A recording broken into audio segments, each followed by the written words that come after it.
Welcome to Hot Up Topic. Happy Honda Days, Brad. Yes, and a very merry Toyotathon to you. Thank you. 'Tis the season. Yes. I would just like to point out, actually, you know what? Never mind. We'll chat about it afterwards. All right. Unrelated to anything anybody cares about except for us. I mean, I believe that you celebrate Toyotathon. I do. That's why I have multiple Toyotas. Yes. I have 3 Toyotas. And you celebrate Honda Days because you once owned a Honda. That's right. I've never technically owned a Honda car. So I mean, maybe I would celebrate a Nissan sales event. possibly, but there's no famous ones. No, there isn't. Yeah. Oh, as long as you don't celebrate Lexus December to Remember, then I can be friends with you still. Oh, right. So that's the made-up holiday. We don't like that Yes, one. it is. It's a Hallmark holiday. Anyway, yes, it is Christmas Eve, or non-denominational holiday Eve. I think depending it's what you celebrate. Festivus. For the rest of us. I think Festivus is like on the day before Christmas Eve. I don't remember. I don't remember either. But nonetheless, it doesn't matter because this is not a Christmas podcast. I don't think we're going to talk much about Christmas because we're talking about cars. No, we've done it in the past. There's some old episodes. Yeah, Talk about yeah. If you want to go back a Cars couple and years Christmas ago, movies. cars and Christmas movies, car person Christmas gifts. I think we covered one episode. So there's definitely a few of them out Oh there. yeah, we don't have any on-air gifts this time around. Nope. Maybe next week. Maybe. Actually, next week I'll be there, so we can definitely make something happen then. So, anyway, moving on. Merry Christmas, everyone, is basically what we're saying. Because by the time this episode comes out, it will be Christmas Eve. It'll be Christmas Eve. And you won't listen to it until March of 2022, probably. So happy St. Patrick's Day. Yeah. So speaking of the podcast, we had to switch hosts. The host we were using is closing. Yeah, quite surprisingly too. Like, oh, you have 30 days to move all your content somewhere else. Yeah. So So we've how would I switched to say? I've switched us to a new host. Updated most of the RSS feeds. Supposedly the old host has redirected our RSS feed. If you're listening to this and you use Google Music, you probably aren't able to listen to this yet. Yeah, if you're listening to this, congratulations. This means nothing to you. Yeah. If you're not listening to this, you will have no idea what we're saying, so it doesn't Yeah. much matter. But if you saw our social media post about this is what we're talking about.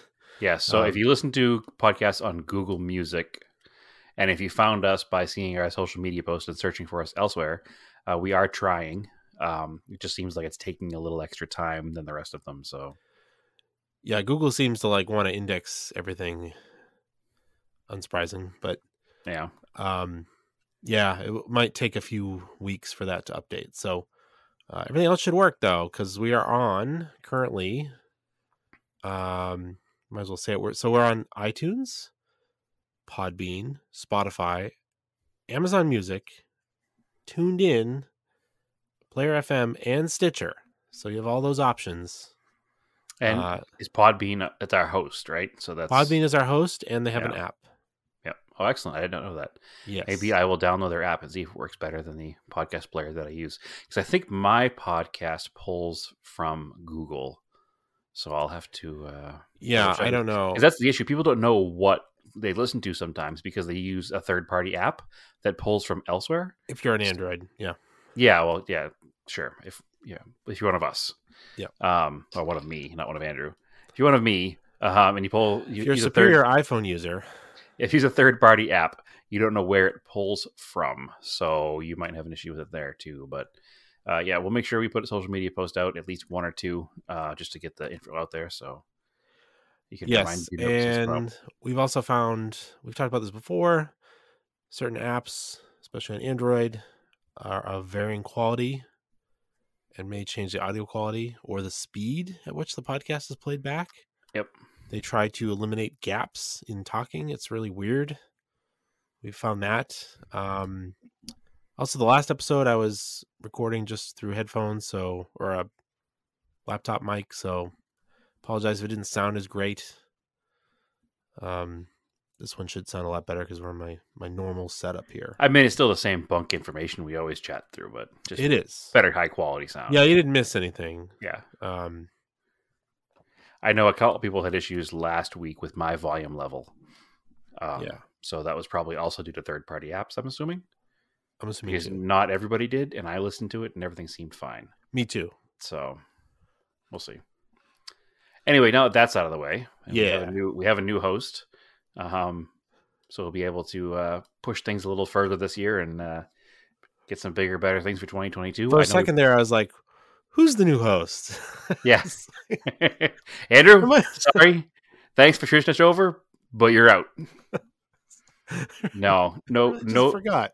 No new host. I think we went for almost most of 2021 with like maybe 2 or 3 guests. So yeah, we need to make sure we're going to get back on top of that for next year. 2021 was such a weird year, year 2 of everything going on in the world, and just time to kick it up a notch as far as the podcast goes and content goes. So we've made a, I guess, New Year's resolution to make sure we do more. Yeah. I'm sure if you go back to last December's episode, we said the same thing, but we're dead serious about it this time. I actually have merch in hand. Super serious. That we're going to announce at some point. Yeah, we have multiple things of merch in hand, actually. Yeah, some stickers and some other stuff, and not our typical stickers, but some neat. I think the kids these days call them slaps. Sure.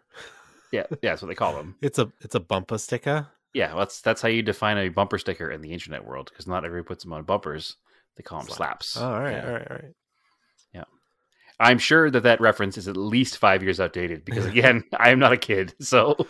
Hey, fellow kids. Yeah, exactly. So, anyway, now that a little bit of house cleaning is done, remember to follow us on Instagram at AutoOffTopic. Follow Andrew on Twitter on the Auto Off Topic podcast. I think it's called on Twitter, correct? Yep. Oh, and make sure that you review and like the episodes on your favorite app that you listen to them on. Yes. So we can get all that stuff. We usually say it's at the end of the show, but I figured it'd be the perfect time to remind everybody that. Also, interesting part of being hosted with Podbean, it will publish a audio podcast to our YouTube channel automatically. Oh, perfect. So if you want to use YouTube, like, I don't know, some people have YouTube Unlimited, so it'll just play in the background. Sure. Because that's always a annoying thing with if you don't pay for it and you shut your YouTube app off, it stops playing. Yeah, you can't use YouTube for music with the screen off unless you pay them money. Yeah. So, which I guess makes sense. But if you do, because a lot of people like YouTube, and then you want to use that to listen to our podcast, from this episode forward, it should be posted there. We'll see how it works. Yeah. Hey, you're promising the people something we don't know about yet. I'm sure it works. I'm sure it works fine though. Yeah, it's set up. So anyway, it's exciting. I mean, we were forced to make a change, but I think that it was time to make a change so things don't get stale anyway. So we have you're out. Things. The cat is in. Yeah, exactly. Yeah, your new cat and my new puppy, and it'll just be silence for an hour every week. Yeah, which might be better. I don't know. We'll find out. Yeah.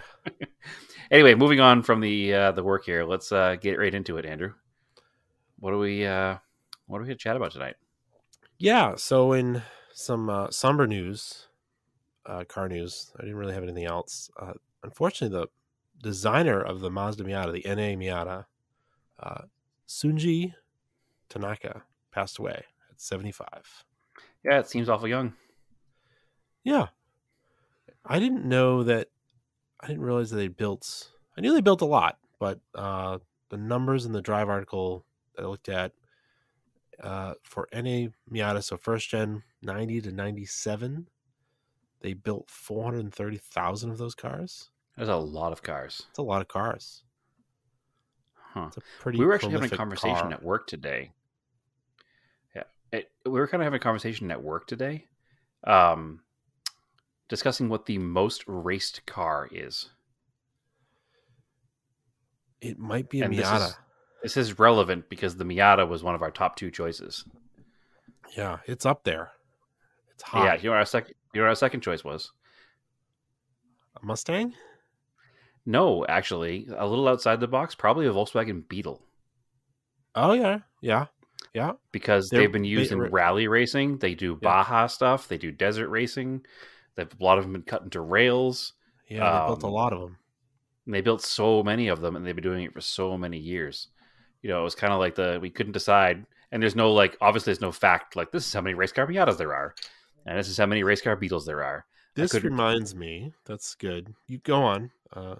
I couldn't find exact numbers of where the how many there were, obviously, but I mean they made tons of Beetles and tons of Miatas, and between spec Miatas and autocross Miatas and just everything that's been done with Miatas, and then everything that's been done with Beetles, we figured those are probably a pretty safe bet. Those are the two top most raced vehicles in the world.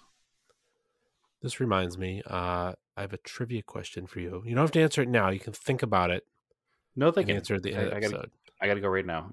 You want to go right now? Yeah, just go for it. All right. The last, what was the last car sold in the United States with drum brakes on the front wheels? Well, I want to say based on this conversation that the Beetle was probably the second one, because if it was the Beetle, this would be a very obvious answer. Unless it was the Beetle, and that's why you remembered it. So now, I did. I totally ruined my trivia. Okay, so it was the Beetle. It's a 79 Super Beetle. Yes. So the car my mom has. Yep. The last car sold in the United States with drum brakes on the front axle. That's interesting. Yeah. I would have thought that maybe... And the car is not power assisted. Yeah, well, it doesn't weigh anything either, so that helps. But I would have assumed that it was a truck. Like some super base model, like Chevy Silverado or something. Yeah. But that's also a truck. Yeah, so that's what I mean. It would have been a Silverado or something like that. So what I would have answered had we not blown the trivia by being reminded by talking about Volkswagens, I would have said, a very base model, like early 80s Chevy or Ford pickup. Yeah. So that would have been my guess. So I would have been wrong, but because of the way the question was asked, I knew the answer right away. So yeah, that's pretty late for drum brakes in the front. Yeah. I know that late 60s, it was still pretty commonplace. And then it was a big selling point through the mid 70s that cars would have, front disc brakes. In fact, there used to be some cars that would have, a call out on the trunk lid that said disc brakes, just as it was such a novel idea at the time. My dad actually has a conversion kit for it. We haven't put on yet to convert the fronts to disc brakes. I don't know what it uses, like what calipers they are, but they probably off later model Volkswagens. Yeah, because they kept making the Beetle after 79. Yeah, and I'm sure there was disc brakes offered after that. So it's probably something like that. I'm assuming it might not be. Us. Yeah, that shouldn't be a too difficult one. It's a bolt-on thing, right? Yep. Yeah, so that shouldn't be too bad. That's neat. Good trivia. Would have been good trivia. Only okay trivia now. Yeah. What I think what's more surprising than that is the fact that you can still buy new cars with drum brakes in the back. I think it's a matter of it's just inexpensive. Yeah, but I wouldn't think it would. I don't think it would be inexpensive to still be creating and making drum brake systems for new cars when disc brakes have been the thing for so long now. But what do I know? I know my mom's 05 Honda had drum rear. So yeah, I mean, if you got to integrate a parking brake, it's easier with drum brakes. Yeah, possibly. Because you're gonna either have the parking brake through the caliper, or have the parking brake inside a drum brake inside of the disc. So yeah, and I guess it's generally on the rear wheels unless you're talking about a 80s Saab 900. So yeah, weird front drum brakes. I mean front e-brake calipers. Speaking of Saabs, yeah, much exciting news. My old Saab is now fully repaired and registered and insured and everything. So the plan is that next time you hear this podcast, I will be driving that car. So it's in Massachusetts and I am not. But when I go out there, we're going to be using the car and if all goes according to plan, driving it home. So that is good. Yeah.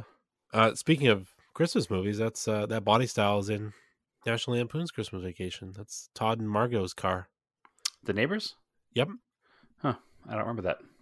I don't think they. I think they show it just real quick when they pull up, and he's got the tree. Okay, just parked in the driveway. Yeah, where are you gonna put that tree, Griswold? Yeah. Bend over and I'll show you. I haven't watched it yet this year. I was watching it before the podcast. Yeah, apparently you're very fresh on the. I don't know, Margot.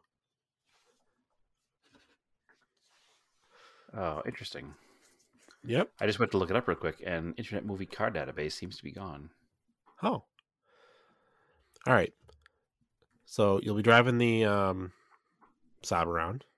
I will be, hopefully, theoretically, driving it back cross country. The other thought, which is going to depend on a few things, is the Saab may be for sale in a few days when I get there. So we'll see what happens. So, yeah. So it what? is- Why would it be for sale? Just because I don't really need it out here. I just put a bunch of money into it to make it so that it's like done and finished and running and driving. So it's at like peak car right now. Yeah. Like it's not going to get any better. It's got brand new brakes, axles, wheel bearings, alternator, fully clean, detailed battery. Like it's ready to go. So if I were to sell it, it wouldn't be a bad time to sell it right now. Right.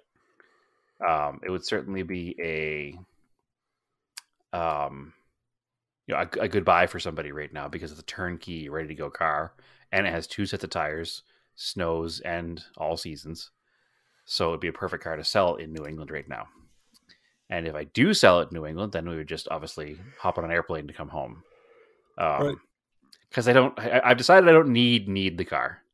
The plan was going to be to use it as alternate transportation once I get rid of my Volkswagen, which we'll talk about in a minute too, is currently pretty much not moving.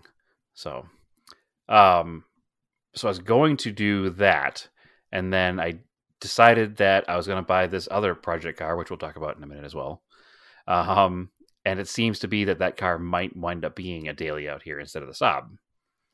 So we'll see what happens. But so I theoretically do not need the car.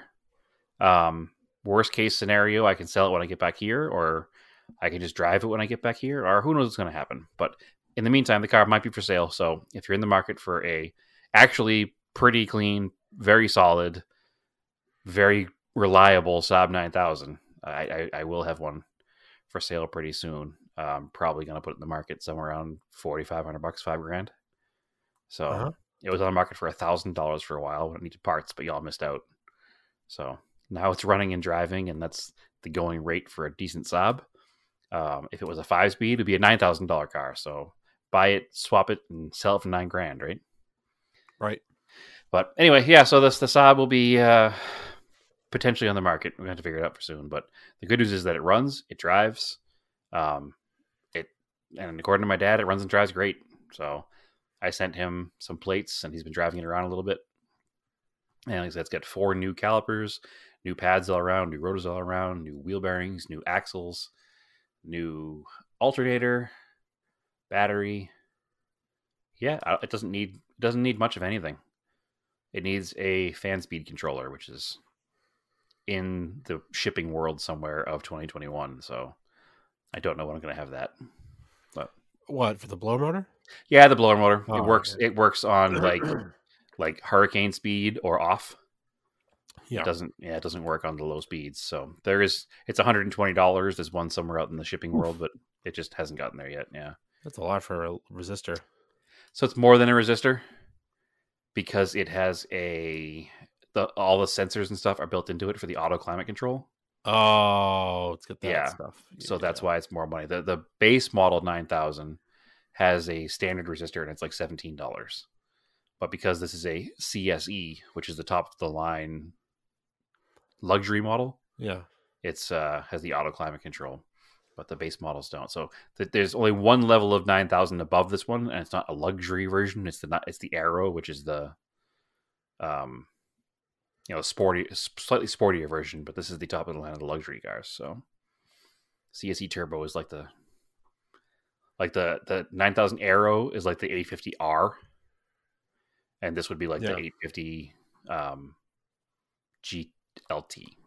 Like, it's kind of the comparison I'd make with it. So, yeah.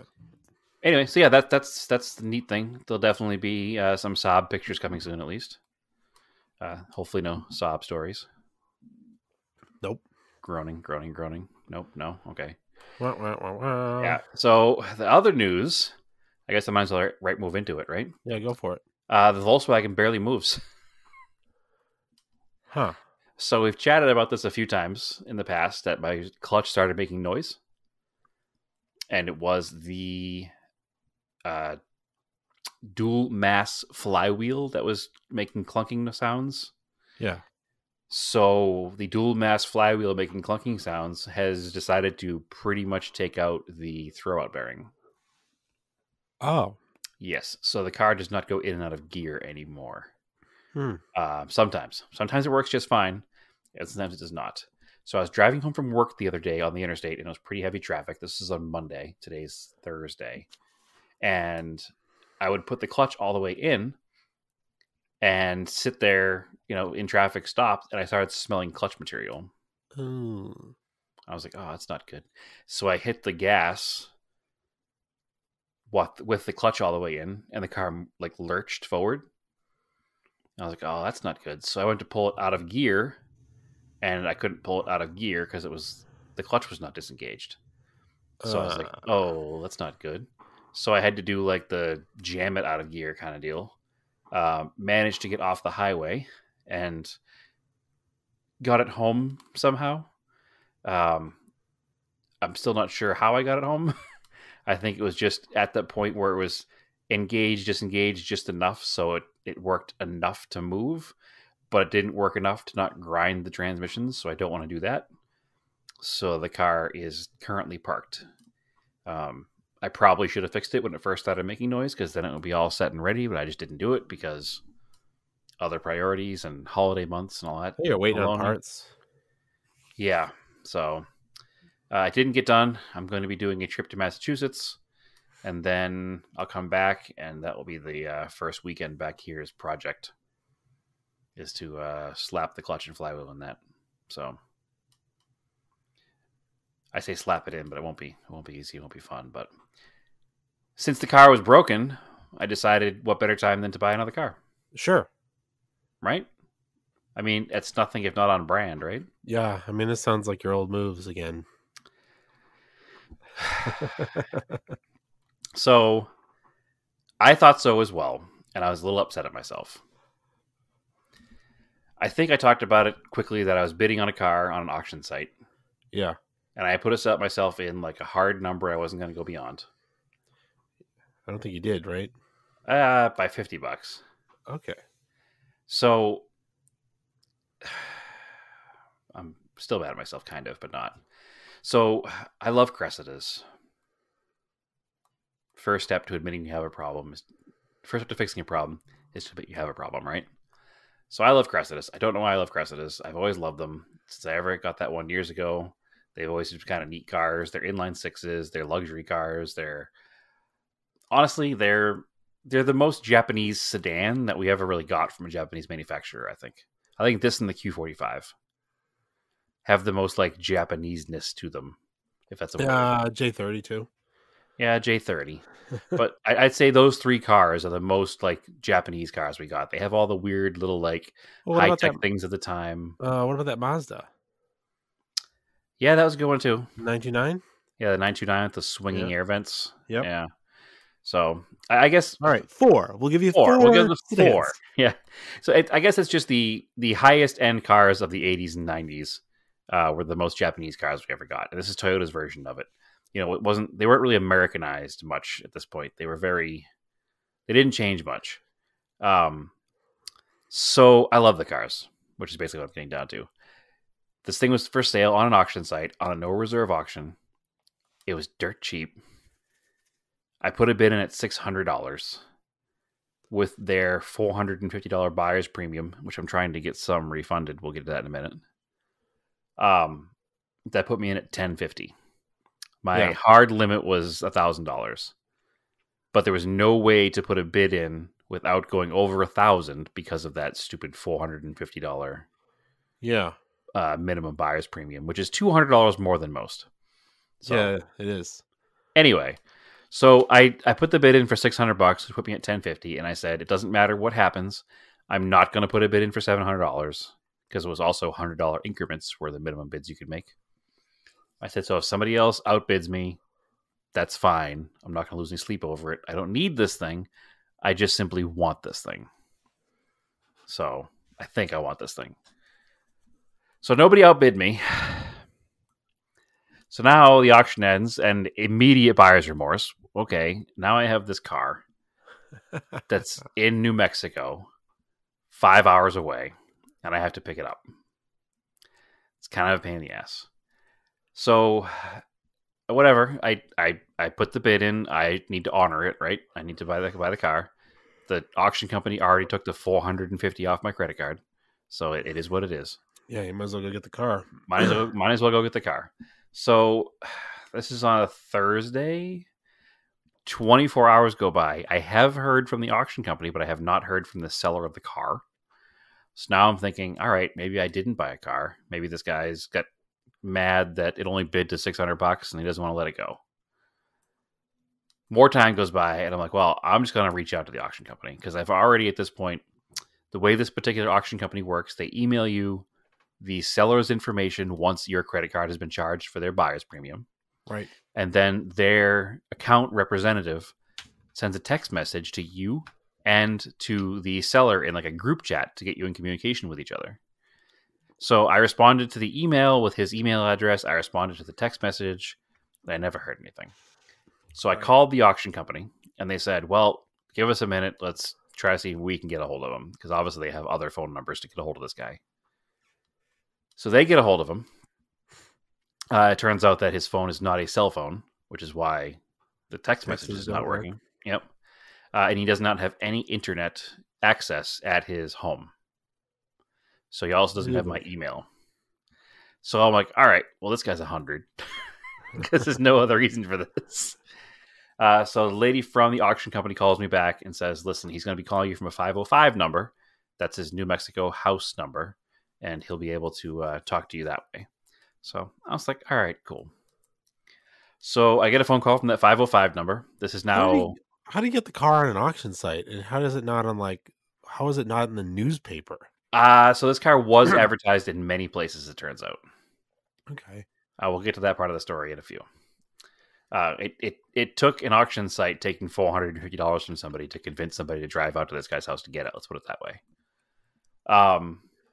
So he calls me, and I was like, oh, hey, what's going on? It's been more than 24 hours. I was getting nervous that you didn't want to sell the car. And he's like, I don't know how this auction stuff works. I was like, oh, okay.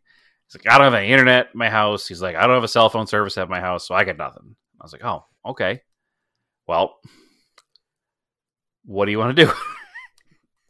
Can I come look at this thing? Can I come pick this thing up? Like, what's the deal? Now, at this point, it's Friday at, I don't know, 5:30, 5 o'clock. It's pretty late in the day on Friday. My original plan when I won the car on a Thursday was I'll just take Saturday and drive out there and get it and come back because it shows 5 hours away.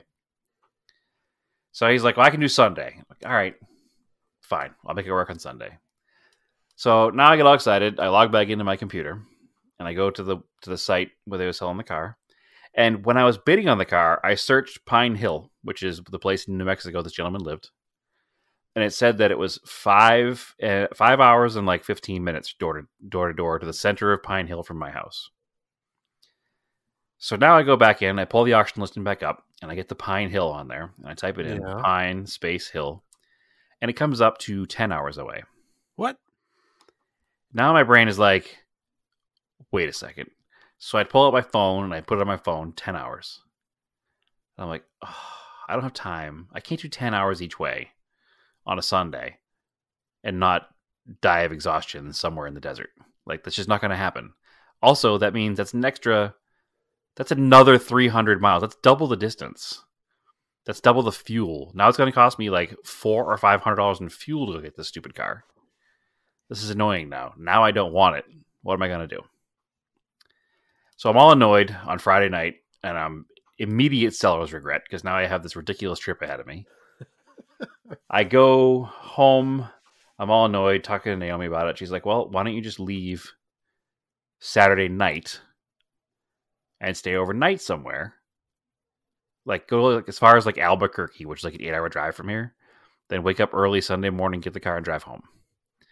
I'm like, because now not only does it cost me extra money in fuel, now we're adding like dinner and hotels to this event, which is what I was trying not to do. So now this $1,000 car is going to wind up costing me $2,000, which I don't want. I was hoping to be all in for like $1,200. So I'm all annoyed, but the next morning I wake up. It's Saturday, so you know what? Screw it. I'm going to 4 till 4, which is the coffee shop thing here in town, the Cars and Coffee. I went there with our friend Chris, Angry Bird GTI on the Instagram, and went there, walked around there for a while. Wound up being there till about noontime, which is pretty late for a Cars and Coffee out here. But I was talking to another friend of ours who's got a Celica, and we were talking about his car and other cars, and I was telling him like tales of woe with this Cressida. And while we're talking, I get a text message from the seller. He must have gone into like the downtown area because now he has cell phone coverage. The text message gives me his exact address and zip code. So I'm like, all right, I'll put it in. I put it in, it's 5 hours. I'm like, what is happening? So now I'm excited, but cautiously excited because I don't know what's going on with these addresses. So I do a bunch more digging.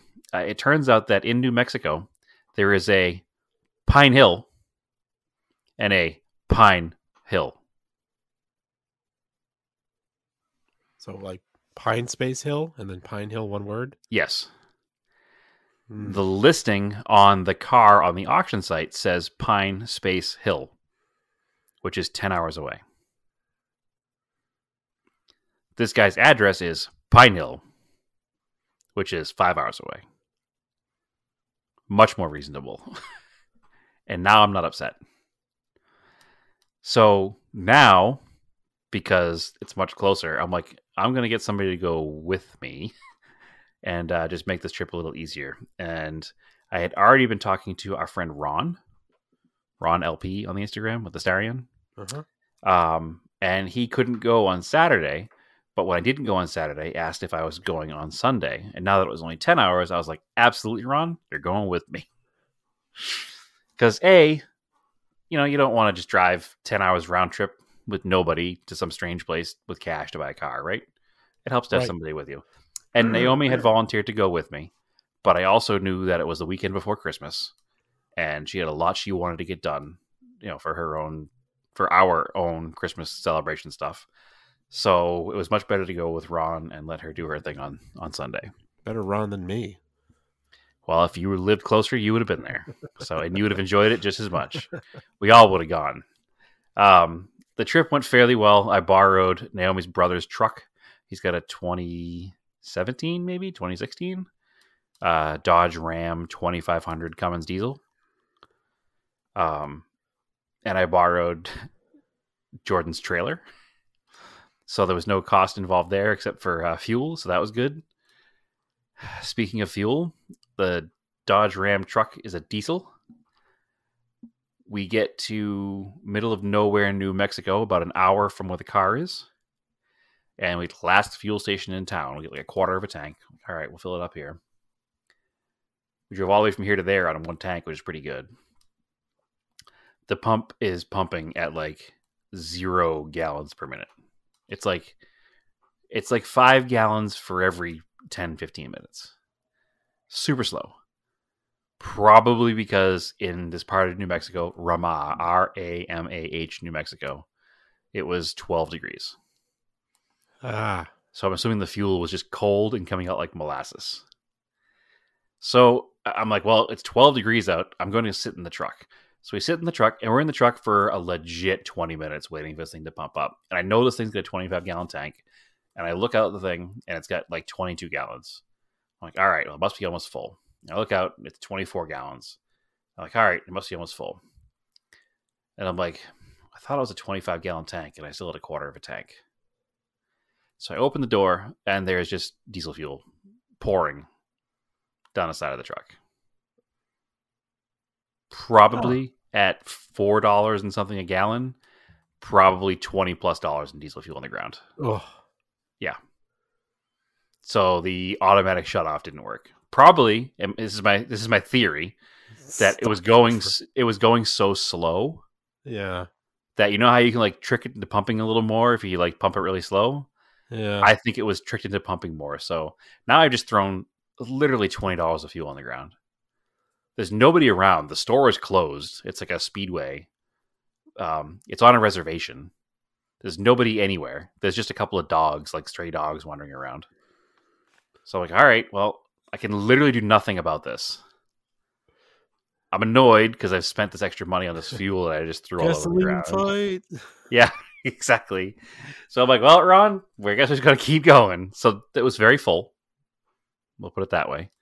Then we turn into we get out of the reservation back into like normal, like regular New Mexico government land.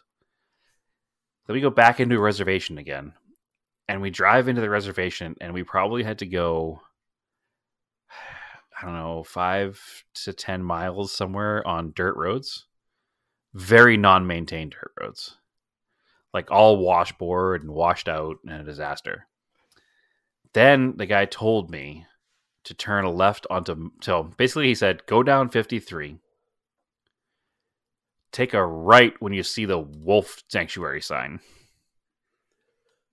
was like, all right. So that's like what we did. Farm Road 53 or something? No, it was like State Road 53 was the main road. And then the sign for the wolf sanctuary is what took you into the reservation.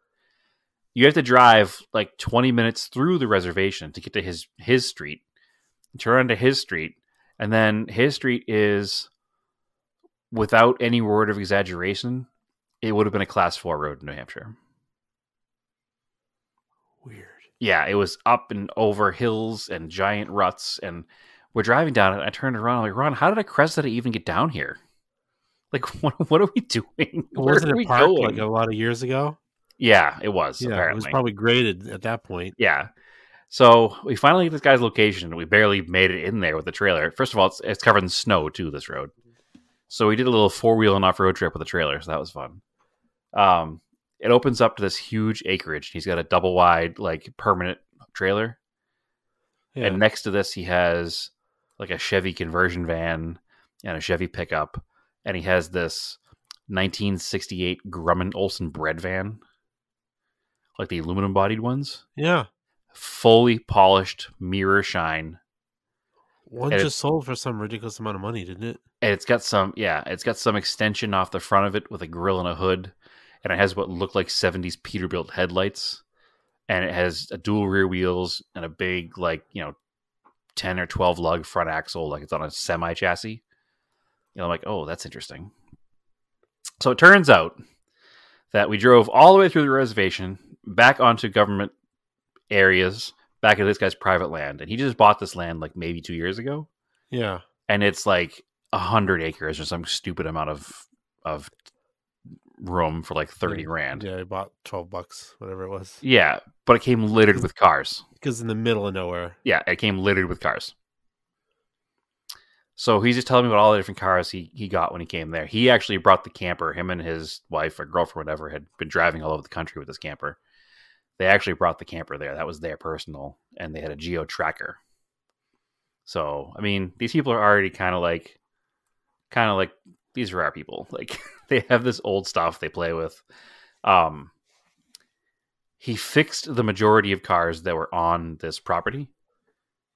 But he didn't have enough interest in the Cressida because it wasn't like his deal to work on the Cressida, so he never touched the Cressida.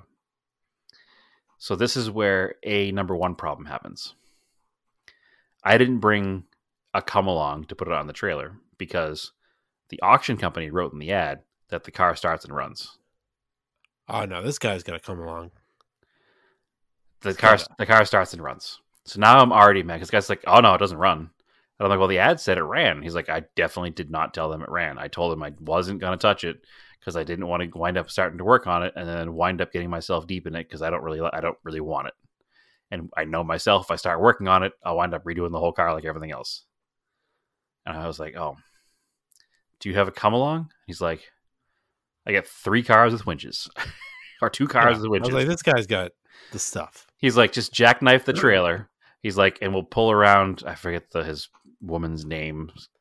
We'll pull around her tracker, and we'll hook up the winch to the front of it. She's got a 3,500-pound winch. I'm like, okay. So that's what we did. I like kind of jackknifed the truck and trailer so he could drive the Geo to the front of it.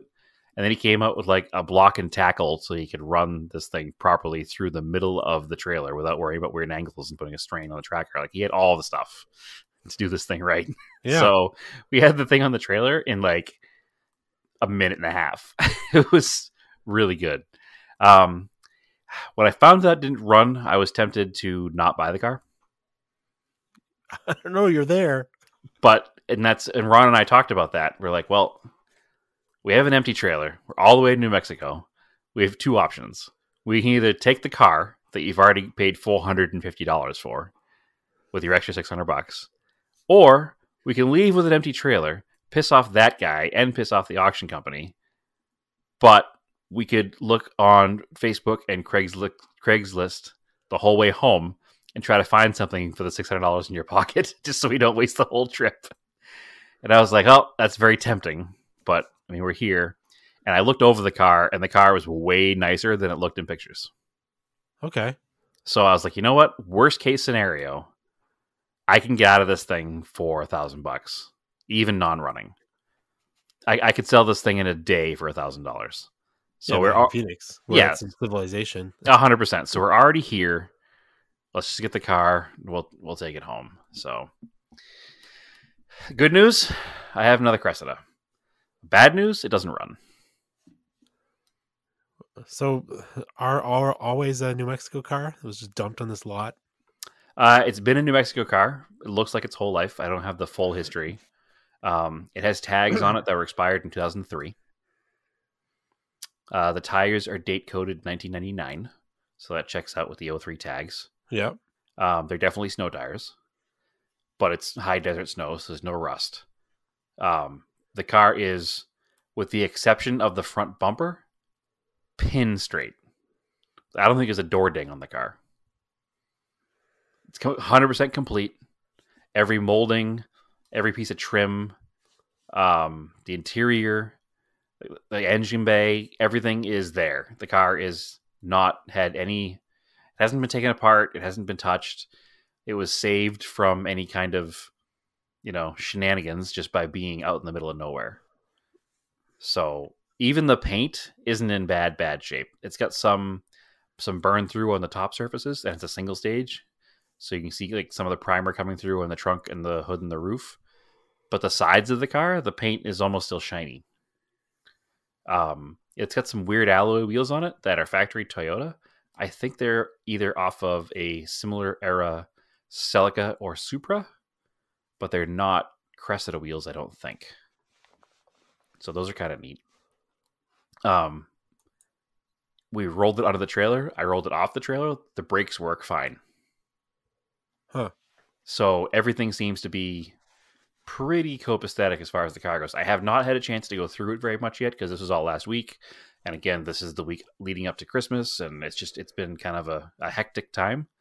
But I have been doing some Lysol and Microban sprays in it just because it doesn't have a lot of mouse activity in it, but it has some. And the mouse population in that part of the New Mexico has what they call the hantavirus, which is pretty dangerous for humans. So I don't want to breathe in the mouse feces without, a lot of killing of it, and making sure that we wear a proper N95 and we vacuum it out and gloves and clean it up. But it's really not bad. I've seen a lot worse as far as mice go, and there's no mice damage in the vehicle. Honestly, for $600, I definitely did not go wrong. So I've already been offered almost that for the window visors. So I could easily get that back out of it by selling window visors and maybe the wheels that are on it. Who knows? But so yeah, I'm a little excited about it now. I don't know that I want to do a huge project because I have too many other projects, but Any idea why it doesn't run? I haven't even looked into it yet. I have a couple of things I want to do. As tempted as I am to throw a battery in it and crank it over, I'm not going to do that. It is a fuel injected car. So my plan is to disconnect all the fuel lines and, turn on the fuel pump and clean everything out of there before dumping it all into the fuel injectors. Yeah. I'm probably going to drain the tank if there's anything even in there. I haven't even looked yet. Drain the tank, put some kind of cleaning product in there, drain it again. I believe you can dump. So if there's a drain in it, I believe you can dump acetone down in there. Okay. Swish Break it around everything up and then drain it. Honestly, it seems like I was crawling around the bottom of it a little bit. It doesn't seem like a terribly difficult tank to get out of there. So I may drop the tank before doing anything and then just blow the lines backwards to clean them out, because as tempted as I am to start this thing, I don't want to wind up making my project life harder doing that. So it's an interesting car. I've learned a bunch, actually, that I didn't even know about these particular Cressidas, which is surprising because I've been doing Cressida stuff for a long time. So this is 1981 Cressida. I think it's a base because it has a cloth interior. So what I didn't know is, let me back up a little bit. I thought that there were 4 generations of Cressida in the States. There was, and I'm only going to use the sedan chassis codes. I'm not going to get into the wagons, but just the sedans. There was the 77 to 70 to 80, which is what my blue car is, which is chassis code MX32. Then the next generation, which is what this car is, I thought was MX63. And then the third gen, but the green one that I used to have, was MX73.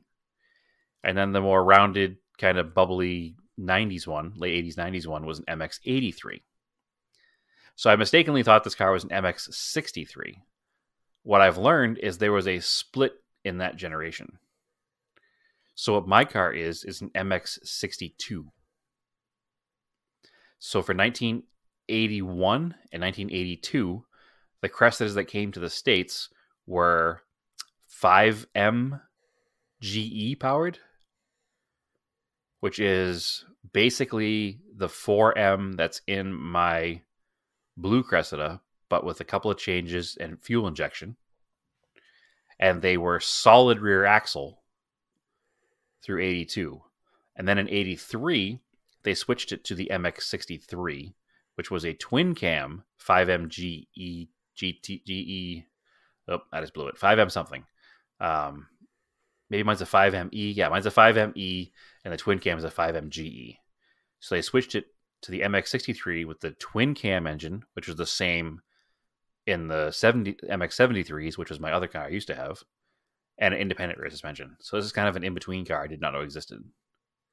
So it makes it both simpler, and also maybe, I don't know, is it less cool? I guess I don't really care about the rear axle. It doesn't matter to me. It doesn't need to be IRS. It's totally fine. It's not a race car. So it'd be simpler to lower this way anyway, right? On a weird camber. Yeah. But anyway, so it's a neat car. I'm not upset by it at all. I don't want to put a ton of money into it until I figure out what's happening with the engine. Worst case scenario, I've already done the top end on one of these cars before, so God forbid it has a blown head gasket. That's not a hard job. And it's, $50 in parts. You already got a set of wheels that look good on it. Yeah, so the plan is to I still want to run those Enkis on the blue car. And then take the blue. They look good on this car because of the gold. Yeah, I plan on painting them silver for the other car. Yeah. I guess I could run them right now because they kind of fit the patina of the car. Yeah. I was gonna put the other Cressida wheels on this car. You don't even have to restore them, really. Just clean them up a little bit. Yeah, maybe do that temporarily anyway. Yeah. So, but yeah, I think it'll be neat. I was looking up suspension stuff today as far as lowering it, just because you kind of have to, because they look cooler that way. And the whole suspension setup is sub $1,000, so shouldn't be a big deal to do it. And again, not till I get it running and running well. So, but yeah, I'm excited. Do I need another Cressida? No. Does it matter? it's so cheap it almost doesn't matter. You know what I mean? Like I remember at one point in my life I spent $1,000 on a television. So what's $1,000 on a whole car, right? Sure. So, and like I said, the beauty of it is I can get out of it for what I'm into it without even trying hard. You know, I've pretty much almost been offered already. So if I do want to get out of it, it's not a big deal. So it didn't hurt me anyway, anything to do it. Big thanks to Ron for riding out with me. It made the trip go by pretty quickly. You know, we talked about it before that for us, like a 4 or 5 hour trip doesn't feel like anything anymore because we've done so many cross country events that this is nothing. But it wasn't bad. I will say that new diesel trucks are a bit ridiculous. You don't even know you're towing a trailer. Number one, it's barely even there. This is it's a top of the line truck, whatever the Bighorn. Maybe it's one step below Bighorn, but it's got heated, cooled seats and a heated steering wheel and the big stereo system, whatever brand it is that Dodge has, and it's the Ram Midhorn. Midhorn, yeah. It also has what I thought was cool. It has the trailer mode, obviously, like even my old diesel had, but it has a factory engine brake, like a Jake brake. Yep. In the pickup trucks. I haven't driven a new enough truck to know that was a thing, but coming down the hills back into Phoenix, the mountain pass is kind of windy and downhill, and I was able to turn that on and barely use the brakes. It was very nice. Yeah. So I dug that a lot. It wasn't even that loud. It wasn't like a straight piped 18-wheeler. It didn't make a ton of noise, and it was a pretty comfortable truck the whole trip there and back. And I still can't justify the price of one of these trucks, but it was definitely a very nice truck to be in. So I rode pretty harsh before I put the car in the trailer, but other than that, it was great. So highly recommend it if you could afford one. I don't know about longevity of Dodges and stuff, but it seemed to be a good car. But anyway, yeah, so that's the Cressida story. It's now here. It's currently parked in the driveway, so I got to move some cars around. But it doesn't look terrible. You know, some of these project cars you drag home look like trash and they're sitting out in the driveway, but this car it's complete and clean, and I'm here for it. So I think that tomorrow I'm going to throw a battery in it and just go through all of the lights and windows and make sure everything works like it's supposed to. Because I haven't done even that yet, but I'll have a little bit of time because it's Christmas Eve and we're not doing anything with the family until 4 o'clock in the afternoon. So I'll have all morning to kind of play around a little. So I'm excited. The other Cressida broke, though. I think it was jealous. Yeah, what broke on that? So that same day that I was driving around everywhere in the morning with the car going to 4 till 4, and I made a couple of stops on the way home to do some Christmas shopping stuff. And so I started and shut off and started the car like 3 or 4 times. And I got home and I shut it off and I went in the house, did a couple of things, came out to put it in the garage, and the starter doesn't do anything. So remember that year you had a year of brake problems? Yeah. This has been my year of starters. Yep. So I'm assuming it's a starter. I didn't diagnose it at all. We were actually babysitting some nephews when it happened. So I just pushed it back in the garage, and we'll diagnose it a little bit later on. I hit the starter a couple times, as you do, just to see if it was stuck. That never works for me. It never works. No, didn't work this time either. So I got to be able to pull the multimeter out and check the voltage in the battery, and maybe the battery's just dead, but it'd be odd if it was because I've been driving the car all day and it's a brand new battery. So yeah, if the alternator wasn't charging. The alternator was charging. I didn't get any lights or anything, so yeah, it's probably the starter. It's more than likely the starter. Go they don't really make noise. They just go. What's super frustrating about it is I think I tossed a starter for a Cressida in the trash because when I moved across country, it was in my parents' basement, and I did not own a Cressida at the time, and I didn't feel like dragging it across the country. So, Well, I would just send this one out. yep, that's the plan. I'm gonna, like I said, I'll test the battery to make sure it's not something stupid. And if it's not, then it's clearly presenting like a starter because it's you hear it click and you hear it, that's it. So it kind of clicks and doesn't do anything. Yeah, so So, then the ignition switch is working. So yep, yeah, that was the first thing. So you hear it click and you kind of hear like the things kind of straining. So my that assumption is sounds the like a starter. starter. Yeah, like I said, it's I'm 99.9% Occam's sure. razor, that's a starter. Yeah, I'm 99.9% sure. I just want to check the couple of obvious things first to make sure.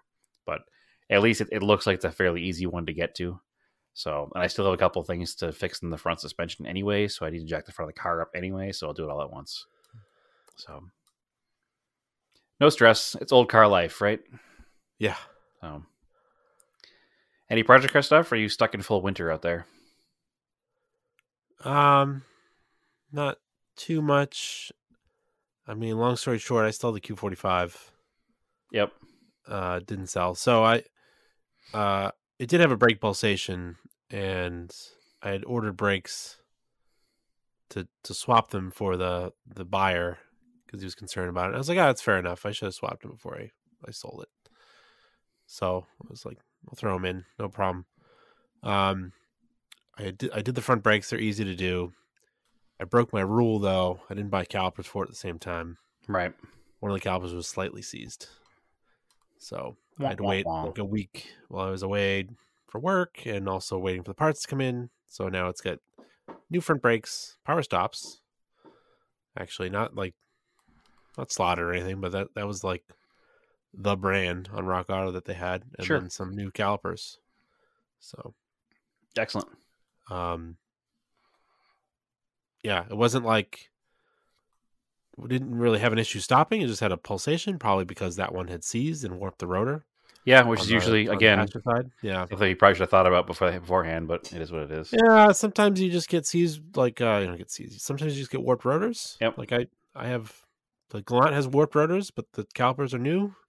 Sure. Like sometimes they just warp. It's just happens. But The action of heat and cooling cycles. I threw a fuel filter in it just to make sure, but it already had a new one. It was fine. Excellent. Well, the good news is, again, I don't want to get too deep into the weeds of this car, but the good news is that everything this guy claimed was wrong with the car, we're going to be able to prove that he was not true about. So, yeah. And you're actually taking it a next step to make it even nicer for the next time it goes for sale. But right now, you're deciding to hold on to it for a little bit and just drive it. I would hold on for a little bit. Yeah. I was thinking about, I don't know, throwing on Haggerty Drive Share or something, see what happens. Yeah.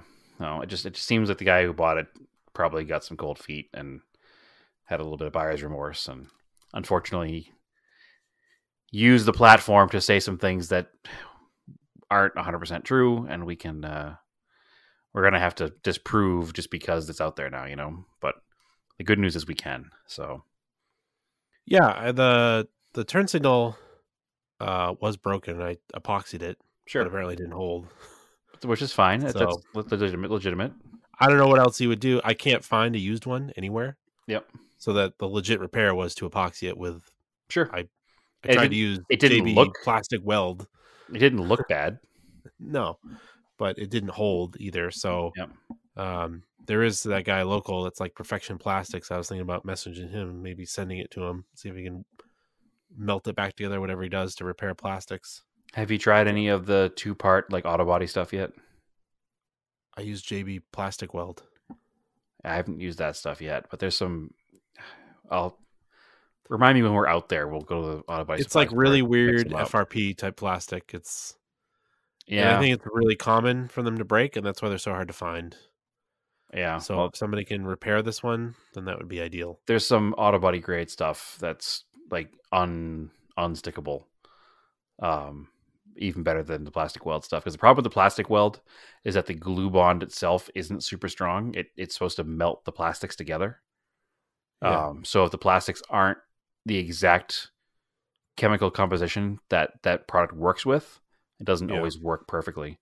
I know my father has some of the stuff at his house that he's used before. Some like crazy 2-part glue that, I mean, literally manufacturers use glue to put quarter panels in cars now. So Yeah. there's some pretty strong glues out there that we can probably make work. So it's kind of like trying to use model car glue on something. It's not a model car. Like it's designed to melt the plastic together, and if it's a different kind of plastic, it ain't gonna work. So that's probably what it was. We just need something that's an actual 2-part epoxy that gets real hard and becomes its own glue. So, but anyway, we'll get that fixed. No big deal. Oh, I did order some like nuts and bolts for the back of the G20 Okay. for the suspension because I have new suspension parts. So there was one control arm that was rotted that I replaced last summer. Correct. So I remember that. It was gonna break. Yep. But the other ones were okay. But I bought all of them. But luckily the side I had to do, so it looks just like a Subaru with the long bolt through the knuckle and the 2 control arms. Luckily the one side I needed to fix came apart without too much trouble. But the other side is definitely seized. So I just ordered all the hardware, all the alignment bolts, so I can take those off and replace all the arms. And at the same time, I'll take the knuckle out on the driver's side, and that's when I can work on getting the ABS sensor out. Yep. It'll be out of the car I anyway. I need to order that ABS sensor, but I'm waiting until the spring because Right. the car's just sitting all winter. Right. So to do that, I bought. My dad knows this. I bought for the 2 of us for our Christmas present because it's hard to buy for the 2 of us. Sure. A induction bolt heater. Okay. That's the coil thing, right? Yeah, it's called I think it's kind of silly. It's called like the Nut Buster or something silly. It's Yeah, of course. but it's like an American made one. Had really good reviews. But yeah, it works on 110, but it's got all these different type of coils, and you just put it over the bolt. And I guess you don't, from their video, you don't get it like cherry red. You get it just to the point where it's starting to get hot. Okay. And you take the nut off or the bolt out, and that's enough to shock it to get it big enough.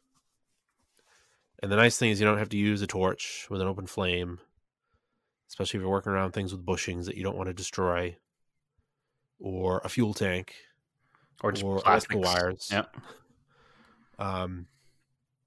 So that should be pretty cool for the occasional rusty stuff. Although Yeah, I've seen that. I'm pretty lucky with bolts, but I've seen that used in conjunction with the like the freeze off spray. Yeah. Like you get hot, then instantly cool it, and get it hot and instantly cool it, and a lot of times that helps break it free too. Yeah. So that should be pretty interesting. And then it's cool because it's got a bunch of different attachments. It has one that's like a flat pad that you could use to like take off emblems and stuff. Okay. Yeah. That's neat. And then just watching it work, it's like literally seconds, and the bolt is like hot. Yeah, I don't know exactly how they work, other than, I mean, induction is obviously it transfers heat through it somehow, but I know I've electromagnetic, I think. I've seen them in action, and I know they work pretty well. So that's a good tool. I mean, as far as like the size, and like I know people that have like acetylene torches in their garage. It's like you got to have that tank, and you got to have it filled up, and you got to have it strapped to the cart, and all this stuff. And you can only use it in certain places because it's literally the size of it is, the torch handle's big, and then the flame. It's like you only use it on certain things, right? Because you don't want to burn your car down.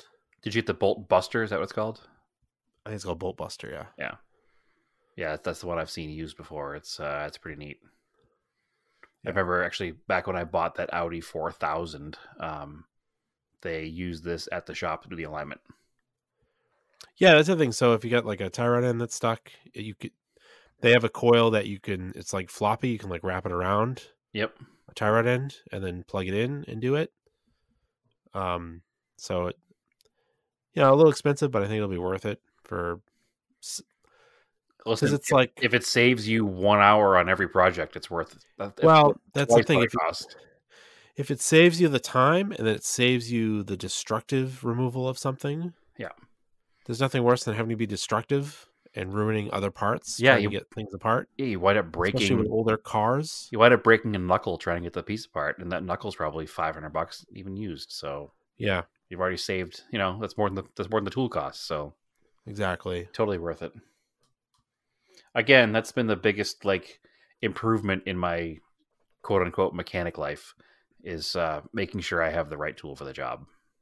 Right. It makes life easier. It makes life way easier. And if I could give one piece of advice to 16-year-old me, it would be don't buy these cheap garbage tools. Just get the right stuff at the right time. So makes life way easier. Proper pry bars are much better than flathead screwdrivers. That's right. So that's just the basic of it. Anything else? I don't think so, Andrew. I think I'm ready to wrap it up. It's been a solid hour, I think, a little over. All right, cool. Usually a good length. So, as always, we want to wish everyone a happy holidays and safe holidays. And if there ends up being some issues, we'll post about this. But with these episodes being posted to podcast providers, please be patient with us. It's part of the updating process. I hope there isn't much delay, but also there is. Thank you for being patient with us because you've made this far. That means you found them. Yeah. But we're working on it. At the end of the day, we don't charge anything for this, so sometimes things get a little priorities sometimes get changed, unfortunately, but it is what it is. Yeah. We try our best. But per usual, you can follow us Auto Off Topic Podcast on Facebook, Auto Off Topic on Instagram, and it's autoofftopic.podbean.com is our current website. It's like it has all the podcast list on it. Yeah, and you can actually play from there. Yeah, it's like a landing page just for the podcast. Mm-hmm. So that's good. So it's autoofftopic.podbean.com. Yep. Cool. And Brad, where can they find you? As always, they can find me at the TSI SS350 name on Instagram. And I guess Brad DeSantis on Flickr, so you'll see all the pictures. Cool. Oh, yeah, I'm on Flickr too. It's but I'm also Racing Anger on there. Yep. Yeah, no, I'm not. I should make TSI SS350 a searchable term there too, but yeah. Usually if you see, no, that's not even true. I'm not going to say it. I was going to say if you see it on Instagram, it's probably there too, but it's not. No, not always. But there's different content there than there is on Instagram. There's usually more detailed content of the same things sometimes. So, all right. On that note, keep your cars analog and aim for the roses.